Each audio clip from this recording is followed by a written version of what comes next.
Hello friends, April the 26th. Strange omens. The 6 horses who ran through London early morning on the 24th. An hour later, Big Ben is stopping and doing something totally weird. We get into the details, and then the third one, Moulin Rouge in Paris, in France.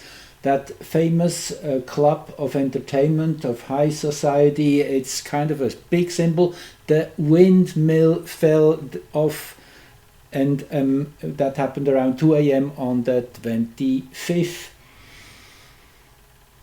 Breaking news. So let's look into what that means. These are great, amazing symbols in many ways. Let's look at it a little more closely. So I found the exact time when these things happened. Here in this article it said the London ambulance service said it treated 4 people across 3 separate incidents in the space of 10 minutes after the incident erupted around 8:30. So they were treating people shortly after around 8:30, and on this side I found the time, April 24, 8:20 a.m. So they were probably pretty much right there with reporting. So then I guess you have seen the picture. It's quite wild. I won't play it for you. It's actually pretty darn difficult to watch. One of the horses is bleeding strongly as it ran into a bus. So these horses obviously were startled by something very unusual. These horses are very well trained. They usually are totally numb to anything happening around them, totally focused on what they do. So this is a big thing. They ran all through London. I guess it took about 2 hours to finally catch them. One of them ran into a bus and broke a windshield of cars. These horses totally had lost their mind. So then an hour later this happens. Big Ben clock stopped on Wednesday morning with the hands stuck at 9 a.m. That is just 40 minutes after this incident. Keep that in mind. In the same neighborhood, pretty much in London, downtown. The Elizabeth Tower clock appeared to stop for about an hour before showing the correct time again at 10:15. Big Ben's bongs, now this is the big one, also sounded 11 a.m. at 10:06 a.m. That was despite the hands of at least 2 of the clocks still were facing, showing 9 a.m. This is deeply symbolic.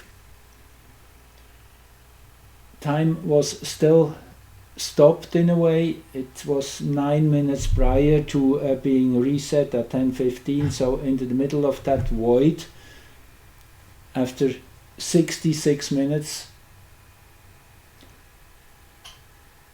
11 bongs, loud bongs,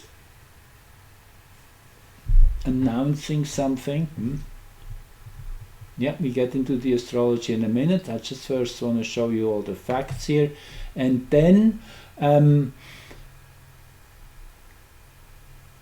on the following day, the incident took place shortly before 2 a.m. after the last performance of the night had ended and the audience had left the historic cabaret venue, renowned for its dazzling shows and can-can dancers. So this is really a symbol of something. These blades fell down, and here you see it without the blades. There's plenty of footage on the web if you Google it. Here you see it with and without the blades. here they are. You see, this is heavy stuff. I mean, it was lucky nobody was there. This could have killed someone. However, it happened right after when I did do the chart of that one too. However, let's get started here with totally something else. I want to show you where we are going. The month of May will be the big month of change, of rearranging the world into what it should be. This is a beautiful chart. This is the full moon chart of May the 23rd, pretty much a month from now. What is so beautiful about it is the axis, the four main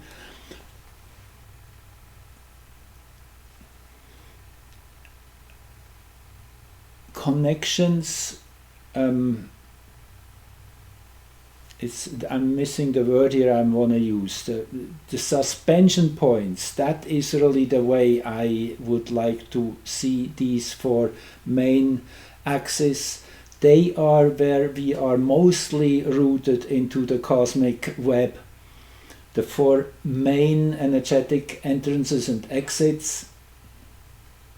Anyway, you see the perfect alignment. However, we are just 3-4 minutes of arc still in the old sign, so it is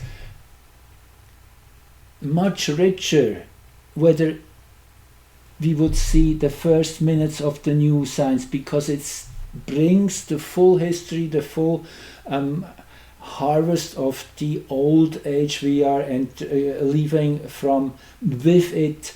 It still holds all that wisdom, knowledge. These last minutes of science are super, super rich, and it's the highest evolution of that energy in that sense. And then naturally all that 9th house stuff here with the Gemini sun. Actually, this is one of the most powerful oppositions in the zodiac. These two gates in the human design form a powerful channel. I actually have a picture up here, not with that channel, but you see it. This is 34 and this one is 20. That is the early degrees of Gemini and the early degrees of Sagittarius. One of the integration channels, right? The integration channels are the oldest network in animate life forms. Plants and animals are sharing those. This is the channel of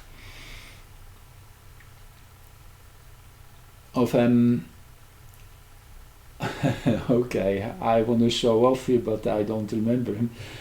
Charisma, right? It is charisma. Charisma meaning whatever is coming from the belly is having its direct manifestation. This is the manifestation center. There's a direct channel. When you envision something, you are able to make it happen. This is that energy, and this will be the energy in this full moon in May. And there's a Venus-Jupiter conjunction. Uranus is at the 9th house cusp. A beautiful, beautiful chart that is, so that's where we're going. I just really wanted to throw this in also here. Neptune here at the very final line to Neptune, all about the thinning of the veil, I would say, of literally opening up all the what is still in the way, diffusing the clouds. One could say that's really what's going on here. There's another clarity which has come over Neptune as of April 10. That is when it started, when Neptune actually crossed the powerful 28 degrees 15 minutes mark which is where the new hexagrams start if you overlay the 64 hexagrams according to the human design system, which you can find here under the video, always in the description. I give you all the links to my site, the Cosmos. Within there you see the exact breakdown of the zodiac, the exact degrees, and you can look into your chart. It's an amazing addition to astrology. It really brings in a whole new dimension. So hexagram 25 is where Neptune is in since April the 10th, which is innocence, new beginnings, rebirth. Whereas before, for 5 to 6 years, it was in a very difficult hexagram 36, darkening of the light, which was really that corruption coming to an absolute crescendo, and naturally the after effects of this are still hanging in the air. It will take a while to deal with them. Actually, Neptune will go back once more into the prior hexagram, into the darkening of the light. However, as it will already have set anchors in the new energy, this will be a real, just a necessary swipe back into and cleaning everything up in a way, revisiting it once more. Anyway, I'm getting sidetracked here. I'm so excited about what is going on. Let me show you first the charts here of the mundane events. I have here the animated page. I start at 8:20 in the morning. That was when those 6 horses were running loose. I found it super interesting that well, it's for Greenwich, but London is very, very close. You definitely will have very, very similar axes. Ascendant, descendant, midheaven, midnight, for those of you who are new here. This is really the 4 quadrants. So the 7th house cusp, where the sun is setting, that's where the galactic center was when this incident took place. The galactic center in Sagittarius, which is the horse in itself. So 6 horses were bolting through the streets here on the 7th house cusp. That is where its meeting with the public happens. It is the place really where yin and yang interact with each other in their full activity. The galactic center, you can't really make this any bigger. You see that this is Sagittarian energy. This is the wild horse energy, which is being activated, brought to life. Yes, kind of jolted into action. And then at 40 minutes later, at 9, and this is certainly local time, which means it's British summertime. This is when the clocks stop, and watch this. This is the axis at midheaven and midnight, the 1st degree of Virgo and Pisces. And now I want to show you something else here in between.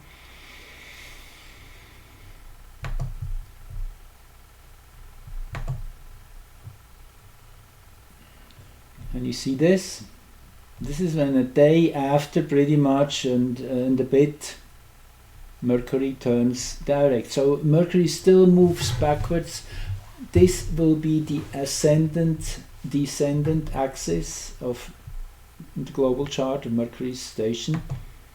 And this is when the time stops. That means pretty much now, with Mercury being direct again, we are in a different environment. Something has stopped.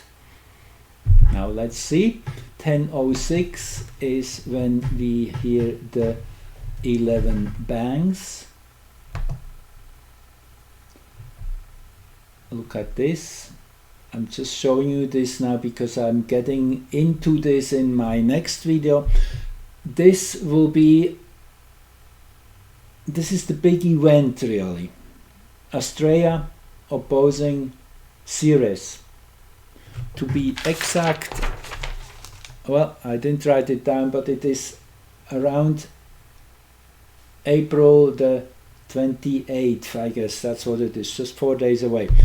Anyway, this will be the real start of some big stuff. Ceres is the earth goddess. It's all about the nurturing love of nature, and Astrea is the one which takes on difficult tasks and is ready to really get the job done. So when these two work together, and they're, by the way, forming their exact opposition on April 28th in a perfect T-square with Chiron, which has been activated, as we all know, with the solar eclipse, when it was dead on exact Sun, Moon, Chiron, within 1 minute of arc. So with Astrea and Ceres exactly coming into this axis, with Venus going into her own sign, Taurus, on the 29th of April, Mars following on April the 30th in its own sign, Venus Taurus, 1 day later Mars Aries. This will be really the trigger of some big stuffs coming down, big changes, big moves. Mars in Aries, naturally, you can imagine. This is when the sacred male energy of nature is awakened fully to do what it is here to do, and naturally we all are supporting this with our visions, desires, dreams of what this earth should look like. All of that energy together in alignment with one another is triggering likely the sun sending out all these additional energies, triggering Mother Earth. And Ceres in Capricorn, actually in heliocentric astrology, Ceres just entered Capricorn. Okay, bear with me.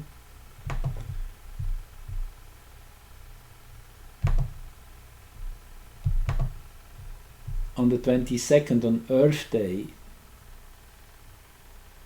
This was actually the one big event which concluded the series I was talking about in my last video. Actually, I missed on that one, so I went up to Juno retrograding. We had, you remember, it's a whole series. You have to go back to this recording. Within an hour or two, the comet had its closest approach to the Sun. Jupiter and Uranus had their exact conjunction. Juno went direct, and then Ceres entering Capricorn heliocentrically. This really is waking up the rocks, the core of Earth, of structure. And from a purely energetic pre-manifest level, seen, this is always the pre-manifest energy, the one with which feeds everything in the manifest world.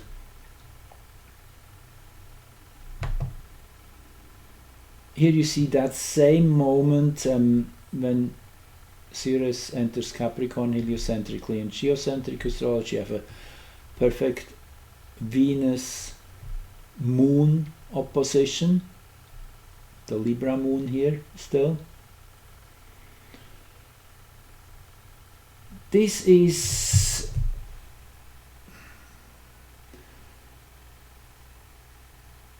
one of the most intense configurations Moon and Venus can have with one another. The Moon is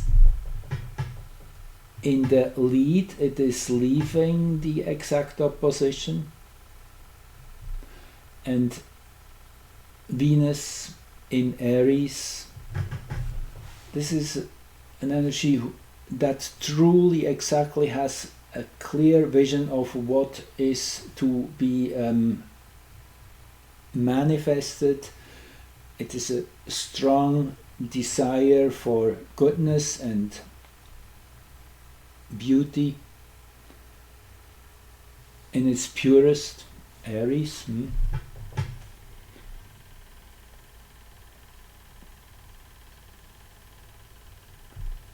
Oh, there's so much going on here up in the stars.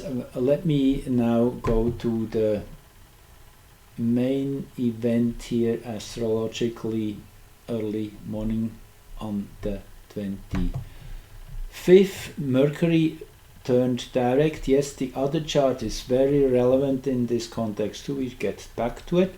So this is the chart we are starting. 20 degrees Taurus in midheaven, right conjunct Uranus, Jupiter, opposing the moon. This is a brilliant, powerful activation, as I hinted at, that things would start moving much faster, much more furious and untamed. I guess that's the word I'm looking for. So anyway, let's go back here to this chart once more. So this is now the big bangs. Yes, this opposition here. And then at 10:15, let's just go this way. This is when time is restored. I did like the fact that the 20 degrees Taurus Scorpio axis, which we just saw in the chart prior, this one, Mercury turned direct, in this chart is at the exact midpoint. It really picks up from that moment. Actually, as the moment Mercury turns direct, it takes the reins of the new direction of time in a way. So this is a super important chart in many ways, that reset point. And then you see all the while the moon in Scorpio now, naturally. That is short after full moon, by the way.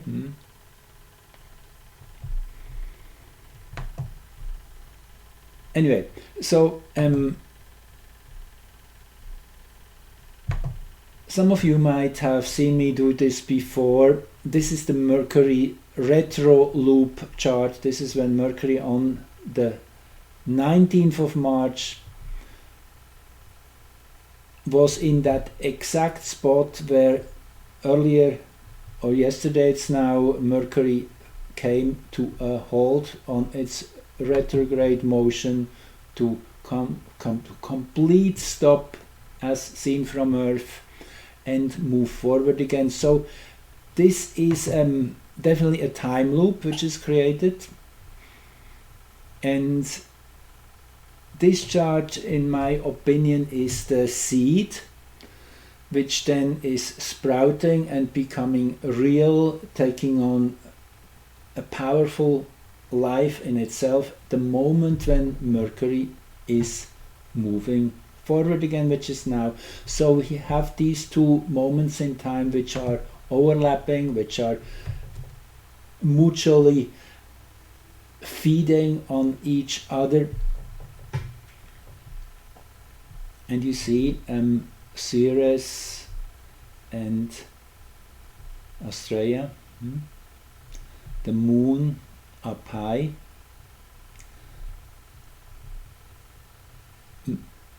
Uranus on March 19 at 2012, midheaven at exactly 20. So there's this is very exact. In other words, in that perfect sextile of the moon. Another little detail is that the moon, the two lunar positions, I should say, if we take the midpoint, we get to 22, and this is 75, that would be 38, 22, 38 in Virgo, and the black moon, the shadow, the collective shadow point is right here, 10 minutes away. And I told you that would be really the trigger point when that black moon would enter hexagram 6 strife conflict. That would be the moment when things really would break open in big ways, and this is actually the chart that was on the 23rd, just 12 hours prior to that horse and Big Ben event. The moon at 2:46, Scorpio, just short before full moon, a couple hours prior. And I mean, you can't make these things up. Again, Jupiter and Uranus both very prominent here now at the 7th house cusp. Yes, this is kind of what these events are. They are awakeners, shockers, weird events. This is Jupiter-Uranus stuff. And as you know, Jupiter and Uranus both are still in hexagram 23. It is that window, as I told you in another video, from April the 7th it opened when Jupiter entered, joined Uranus in 23, collapse or fragmentation, falling apart. These are the different keywords the I Ching gives for that section in the zodiac. Hexagram 23, that's where Jupiter and Uranus are in the falling apart, splitting apart, collapsing phase between April 7 and May the 2nd. So this is the prime window I have drawn out, and naturally the eclipse has been falling into this time. The exact Jupiter-Uranus conjunction has fallen within this window. So this energy will be at the base for a long time. However, it is fully activated still now, as I said, April 7, May 2nd. We're building up to something, there's no question, and actually these next 10 days or even less than that, this 1 week from now into May the 2nd, are extremely loaded. I will show you in my next video how we are building up to what I already showed, Venus and Mars in sync, moving into their own signs. This will be the final activation of big stuff coming down, leading to what has to happen in order to bring a better world. It's our collective manifestation. Once more this chart with the galactic center naturally here at the ascendant again, 2711 it is at these times we're in the galactic center as seen from Earth. And 3 degrees Scorpio at midheaven here, that's where Earth sits here in this chart. And you remember, but that's just a chart I shown you. The black moon enters hexagram 6, which was just a day after. There's again this reinforcement that different moments in time lock into each other, make each other more stable, and give the full theme of what is about to take root.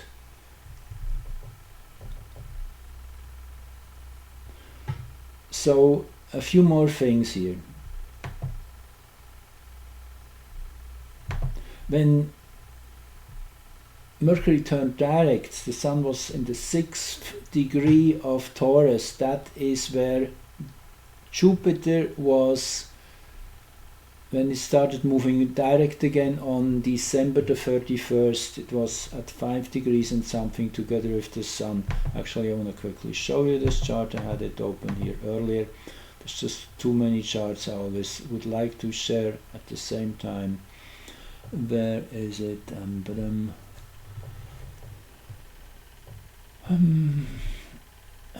Which one was it? I thought I had it right here. Here it is, 39. See, Jupiter 534 and right at the descendant. So already then was clear that this phase of Jupiter moving forward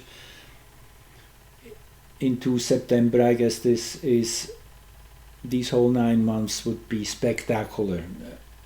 Jupiter with Uranus in the 7th house, yes, this is increasingly so a public spectacle on all levels, in all colors, in all different pronunciations, and takes on this present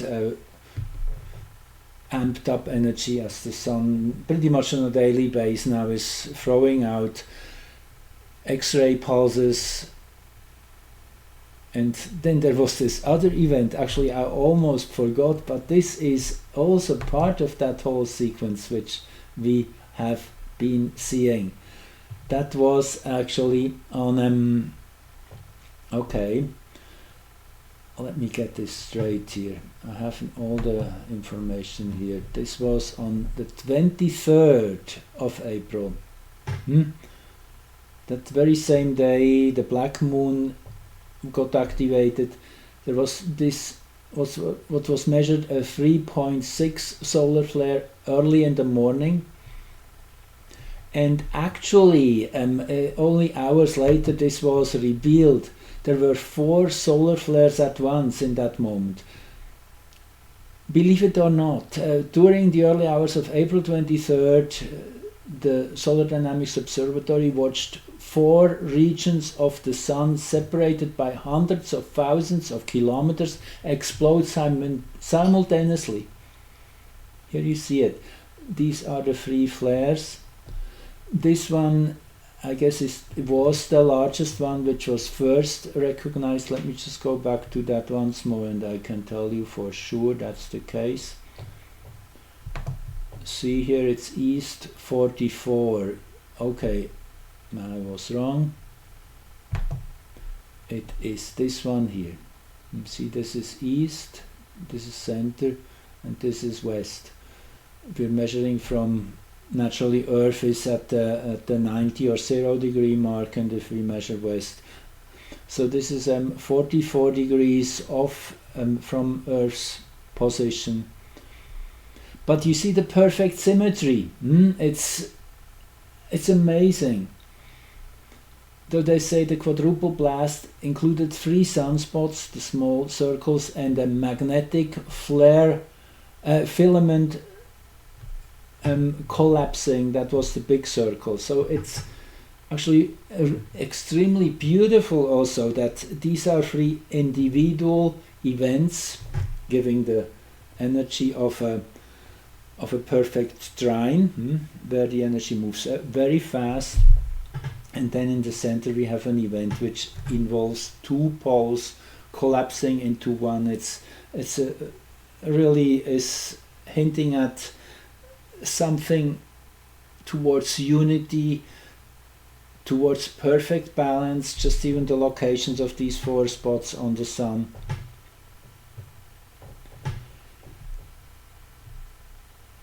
So they say here, this is called a sympathetic solar flare. There are pairs of explosions, in this time 4 at once, that occur almost simultaneously in different active regions. The widely separated regions appear to be unrelated to one another, but in fact they are linked by nearly invisible magnetic loops in the Sun's corona. This allows instabilities to rapidly travel from one to another, creating a chain reaction of explosions. Today's sympathetic flare was not a simple pair, but a full-fledged quartet, marking it super sympathetic. I liked that. So much of the sun was involved. It's likely that at least some of the debris will be Earth directed. Stay tuned for updates. Naturally, that's always something good to do. Stay tuned for updates on all levels. And then this was the follow-up. I guess this was when they said, okay, I make this a little bit bigger so you can read it too.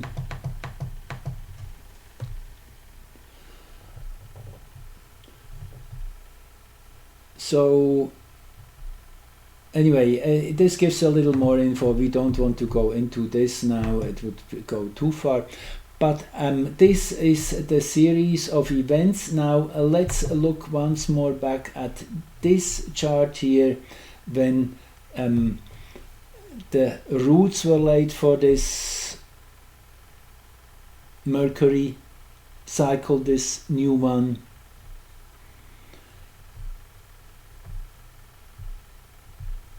There was a Sun-Neptune Hygeia conjunction. So it is that Neptune is a main theme of what is going on. As I said, it's Neptune is multi-leveled, probably as no other planet is.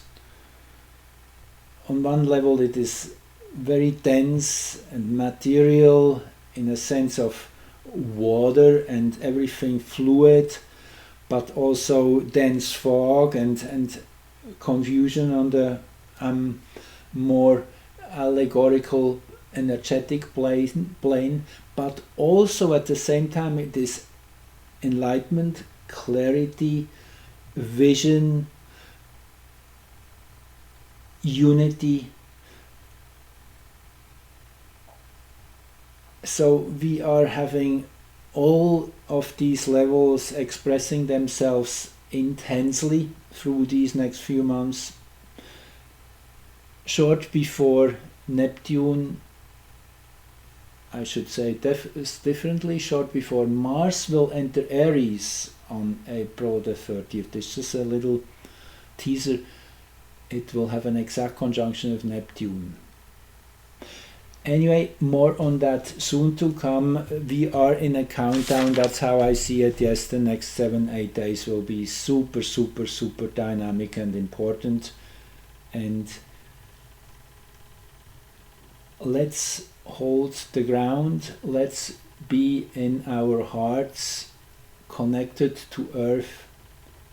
Make sure you tune every day, as we said, for 20 minutes. Reset your energies, realign them with the greater cosmos, and you will be guided. You will know what to do. It will come to you. Your intuition will play 100% in sync with what's going on the bigger levels, and you will always see synchronicities around you falling in place. It is a magical world indeed.